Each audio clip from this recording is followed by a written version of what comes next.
Twitter has started paying out to Indian creators. और वो Indian creators कौन है? जिनके एटलीस्ट 500 फॉलोअर्स हैं, जिनके एटलीस्ट ट्वीट्स पे लास्ट 3 मंथ्स में 15 मिलियन इंप्रेशंस रहे हैं, और जो एक वेरीफाइड ट्विटर क्रिएटर है, मतलब उन्होंने वेरीफाइड सब्सक्रिप्शन ली हुई है।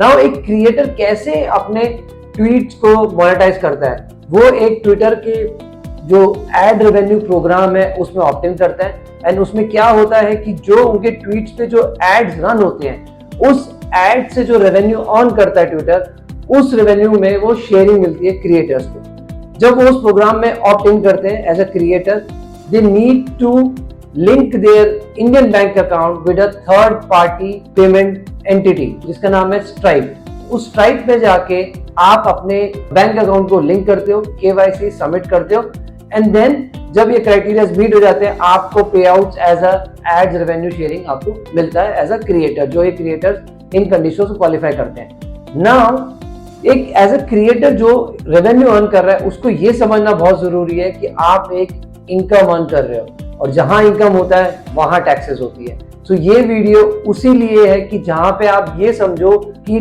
टैक्सेस पे क्या इंप्लीकेशंस होगी, आपको कैसे डिस्क्लोज करनी है इनकम, आपके पास क्या रेगुलेशंस है। So let's understand. First is income tax. आपकी ये एक बिजनेस इनकम है।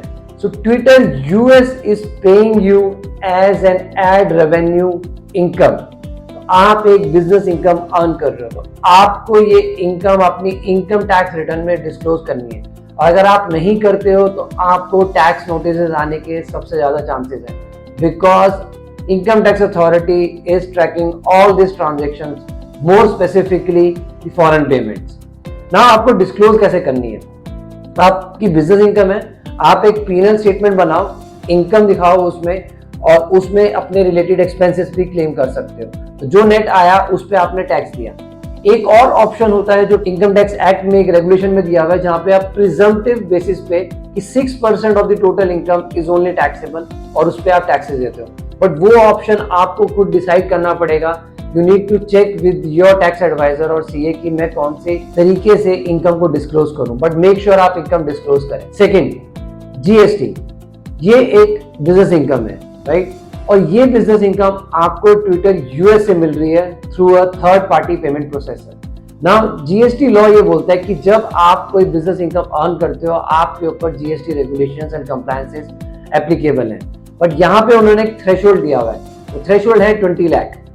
अगर आपका ट्विटर से जो रेवेन्यू है वो 20 लाख से कम है, या आपको लगता है कि 20 लाख से ही कम रहेगा ड्यूरिंग एन ईयर, तो आपको जीएसटी रजिस्ट्रेशन लेने की जरूरत नहीं है, जीएसटी सर्टिफिकेट लेने की जरूरत नहीं है। लेकिन अगर आपको लगता है कि उससे ज्यादा हो सकता है और ज्यादा है, तो आपको जीएसटी सर्टिफिकेट लेना है, जीएसटी कंप्लायंसेस करनी है, और मंथली जीएसटी रिटर्न्स फाइल भी करनी है। और जब आपके ऊपर ये एप्लीकेबल हो जाएगा, आपको इनवॉइसेस भी रेज करना है, और आपको एक स्पेशल नंबर लेना होता है जिसको हम एलयूटी नंबर बोलते हैं, ताकि आपको कोई जीएसटी पे नहीं करना पड़े। अदरवाइज आपके ऊपर जीएसटी की 18% की लायबिलिटी आ जाएगी उस ट्विटर से जो इनकम आ रही है उसके ऊपर, राइट?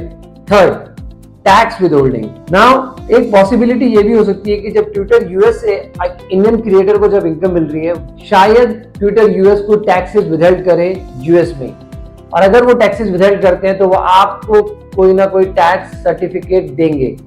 उस बेसिस पे आप उस टैक्स डिडक्शन का क्लेम ले सकते हो अपनी रिटर्न में।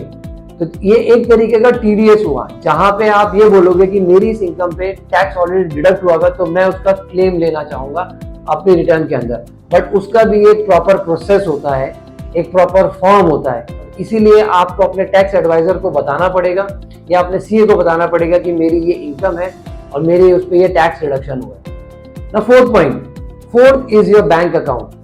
ट्विटर की पेमेंट के लिए आपको अपने बैंक अकाउंट को लिंक करना होता है स्ट्राइप के पेमेंट प्रोसेसर से। ना मेरी रिकमेंडेशन ये कि आप अपना सेविंग अकाउंट ना ही करें, आप अपना करंट अकाउंट, अगर आपका करंट अकाउंट नहीं है तो करंट अकाउंट को ओपन करें और उसको लिंक करें स्ट्राइप से, बिकॉज आप बिजनेस इनकम को आप सेविंग अकाउंट्स में नहीं कर सकते ट्रांजेक्शन, आपको करंट अकाउंट ही ओपन करना पड़ेगा।